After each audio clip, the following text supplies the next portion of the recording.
생각이 바뀌면 수익이 보인다. 역발상 투자의 문현진 멘토입니다. 오늘도 많은 종목들이 급등이 나오고 많은 종목들이 급락이 나오고 있는데 이런 과정에서 우리가 가야 할 길 상한가에 들어간 종목들 체크해보면 답이 나오겠죠. 도움 되신다면 좋아요와 구독 그리고 알람 설정까지 반드시 부탁드리도록 하겠습니다.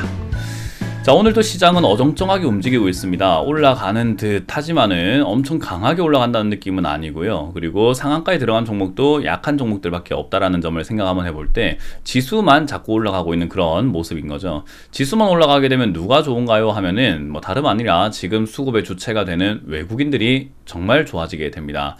외국인들은 결국 현물과 선물을 동시 투자하면서 매수를 해가지고 선물에서 득을 보려고 하는 경우들이 굉장히 많고, 한국에 있는 지분이 굉장히 많기 때문에 지수가 올라갔을 때, 종목이 올라갔을 때 그렇게 나쁠 게 없다라는 거죠. 그래서 외국인들은 결국은 이렇게 지수만 끌고 올라갔을 때 상당히 득을 보지만 개인 투자자들은 좀 득을 보지 못해요. 왜냐하면 내 종목은 가지 않는데 지수만 올라가기 때문이죠. 그래서 내 종목은 크게 올라가지 않는데 지수만 올라간다면은 결국 내 종목이 지수가 빠질 때 같이 내려가는 그런 문제가 생깁니다. 그래서 지수는 반등이 나왔으나 내 종목은 이렇게 움직이거나 이 정도밖에 올라가지 않기 때문에 내려갈 때 지수는 쌍바닥을 그려도 내 종목은 계단식 하락을 할 수밖에 없는 그런 과정인 거예요.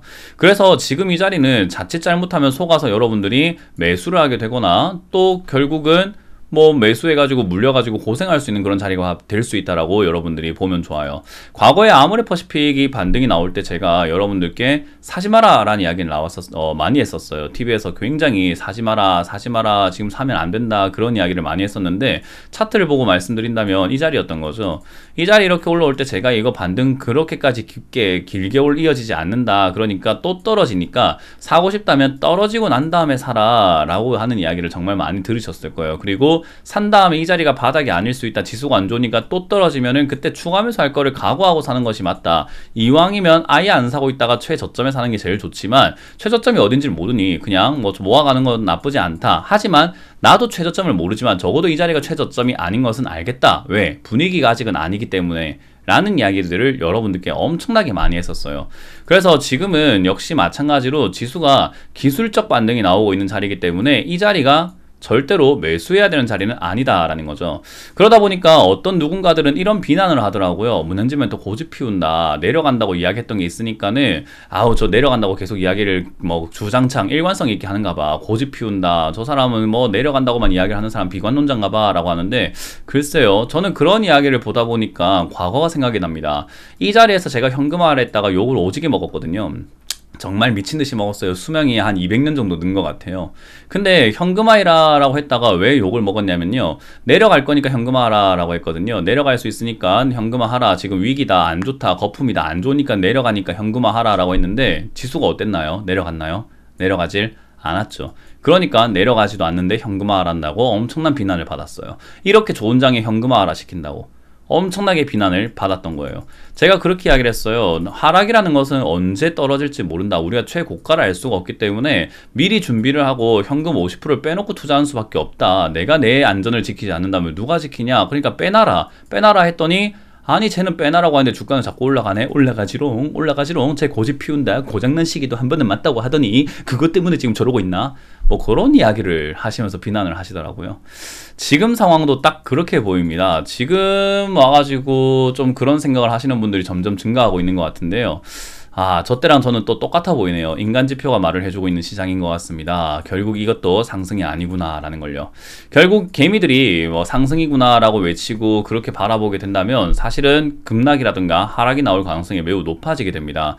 지금 상황에서 수많은 전문가들이 사야 된다라고 외치고 있어요. 분할 매수해야 되는 시점이다, 모아가야 되는 시점이다, 특히나 그 중에서도 신재생에너지 쪽을 관심을 가지고 사야 된다, 2차전지 사야 된다, 그런 이야기들이 정말 많이 나오고 있는 시점이거든요. 근데 과거에도 그들은 계속해서 그렇게 사람들을 부추겨 놓고 내려가니까 나 몰라라 했죠. 저 당시에 제가 유튜브 채팅창에 와가지고 떨어지는 거 보고 손절하면 되지 왜 그렇게 빨리빨리 현금화 시킵니까 라고 하는 그런 사람들한테 당신들이 사람 죽이는 거예요, 선부당 되지 마세요 라고 이야기를 많이 했었어요. 지금이 그래요. 지금 여기서 매수를 해야 된다고 외치는 분들 스스로 만약에 그렇게 느끼고 있으시다면은 남한테 부추기지는 마세요. 저는 이거 아직까지 여러가지 악재 요소가 사라지지 않은 상태에서 나오는 기술 기술적 반등이라고 생각을 하고 있고, 그 상황이 해결이 된다면 제가 아까도 말씀드린 것처럼 고집이 피우는 게 아니라 쌍바닥을 그리면서 바닥이라는 것을 확실하게 보여주고 악재 요소가 사라진다면 상승의 기회니까 사야 된다라고 외칠 것이고, 마찬가지로 추세 돌파가 일어난다면은 상승의 초입부가 되니까 당연히 사야 될 것이고, 더군다나 제가 생각하고 있는 하락이 나온다면은 겁먹을 시장이 아니라 사야 되는 시장이라고 저는 외칠 겁니다. 그때는 또 그러겠죠. 이런 시장에 사라고 한다고. 그죠? 그래서 저는 항상 말씀드리지만 저는 이렇게 이때까지 주식 전문가 일을 하면서 단 한 번도 과거에 대한 이야기를 한 적이 없습니다. 앞으로 어떻게 될 것이다 라는 예측을 많이 했죠. 2015년부터 지금까지 그래 왔고요. 저를 오랫동안 봐오신 분들은 아시겠지만 2016년부터 17년까지는 2018년은 하락장이니까 미리 준비해야 된다는 이야기를 정말 많이 했었습니다. 폭락장이라고요. 2018년 19년에도 마찬가지로 그런 이야기를 했어요. 아직 안 올라간다고 그런 이야기를 많이 했고, 2019년 말에도 마찬가지로 이야기를 했었습니다. 현금화하라고, 주가가 한번 떨어질 것이다 라고요. 이런 악재가 있을지 몰랐죠. 코로나인지 몰랐지만 떨어질 것이다. 그리고 난 다음 올라갈 것이다 라고 이야기를 누누이 해왔었어요. 마찬가지로 코로나 땐 사라 엄청나게 이야기를 했었고요. 2단계부터는 조심스럽게 현금화 해야 된다라고 이야기했고, 여기서 현금화 80%까지 늘려야 된다라고 이야기를 했죠. 그 모든 시장 단 한 번도 비난을 받지 않은 적이 없습니다. 왜? 미래를 예측하고 있는데 2018년 하락장을 여기서부터 이야기하고 있으니까, 아니 올라가는데 왜 자꾸 하락장 이야기를 하느냐라고 하죠. 2018년에 이렇게 떨어졌는데 떨어지고 있는데 왜 자꾸 사라 하냐라고 하죠. 2020년도 마찬가지로 떨어졌는데 왜 이렇게 사라 하냐, 올라가고 있는데 왜 현금화하라 하냐, 올라가는데 왜 현금화하라 하냐, 지금은 내려갔다가 올라오고 있는데 여기서 왜 사지 마라 하냐라는 그런 이야기를 하고 있어요. 다른 거는 비난할 수 있다고 쳐요. 정말 주식에 대해서 아무것도 모르고 미래에 대한 예측이 정말 아무것도 안 되면 눈앞만 보고 있기 때문에 그럴 수 있다고 치지만, 지금은 눈앞을 보더라도 하락세 중입니다. 아직까지도 이 하락의 흐름 벗어나질 않았어요. 사야 될 시기로 보이나요? 전 잘 모르겠습니다. 저는 그렇게 이야기를 해요. 뭐 주식에서 이런 이야기 하잖아요. 세간에 무릎에 사서 어깨에 팔아라 라고 하는데, 최저점이 여기라고 할 지연정 올라갔을 때 사자 이 말이에요. 무릎에 사면 되잖아요. 최저점이 여기라 할 지연정 여기서 베팅을 하지 말고 확인을 하고 조금 더 비싸게 사더라도 안전하게 사자라는 거죠. 결국 지금은 뭐 아무런 요소, 악재 요소가 사라지지 않은 상태에서 자꾸 지수가 올라온 것만 가지고 계속해서 사야 된다라고 주장하시는 분들이 있는데, 그분들께 간곡히 제가 부탁드리겠습니다. 다른 사람 부추기지 말고 선동하지 말고 혼자 사시라고요. 혼자 100% 사시는 거 인정합니다. 존경합니다. 존중해 드릴게요. 하지만 남에게 사라고 부추기는 사람이 있다라고 한다면 저는 그 사람은 용서하지 않겠습니다. 뭐 싸우고 싶다면 싸워봅시다. 반박할 내용이 있다면 유튜브 채팅창 와가지고 정정당당하게 글을 쓰세요. 제가 늘 말씀드리죠. 채팅창에 참여하셔라고. 근데 채팅창 참여하라고 하니까 그냥 애도 아니고 애처럼 뭔가 떼쓰는 형태로 주장을 하는 것은 저는 맞지 않다고 생각합니다. 왜 그렇게 생각하시는지, 올라간다고 생각한다면 왜 지금 매수의 기회라고 생각하시는지를 정확하게 근거를 제시하면서 설명을 해달라는 거죠. 저는 여러분들께 항상 지금 떨어질 수밖에 없는 이유에 대해서 계속해서 설명을 많이 해드리고 있습니다. 아직 멀었어요. 이거는 저는 아직까지는 멀었다. 그리고 제가 비난을 다 들어가면서 현금화를 했던, 현금화라고 그렇게 외쳤던 자리가 이 자리였는데, 현금화를 했는데 고작 이것 때문에 사야 된다? 저는 잘 모르겠는데요.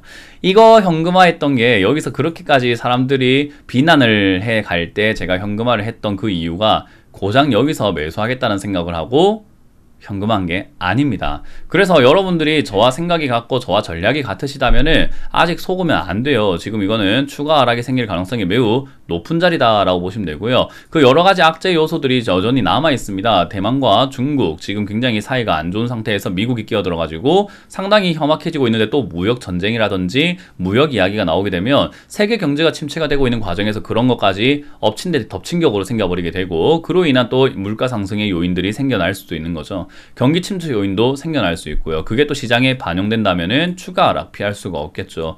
반영될지 안 될지는 우리가 아직은 알 수는 없지만, 그런 요소가 눈앞에 있는데 불구하고 상승 베팅을 걸고 있다는 것 자체가 저는 되게 웃긴 행동이라고 생각을 합니다.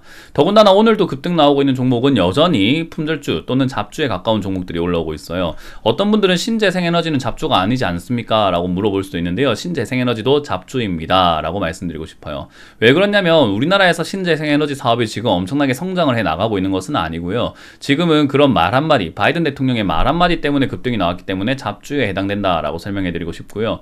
오늘도 상한가에 두 종목이 올라가 있지만 크라운 제가와 KPF 두 종목 모두 엉망진창인 종목이라고 생각하시면 좋아요. 뭐 기업적인 내용보다도 가격이라든가 모양새가 엉망진창이라고 보시면 되고요. 10% 이하로 빠지고 있는 기업들은 한창 바이오텍 급량이지만 그렇게 좋아 보이진 않죠.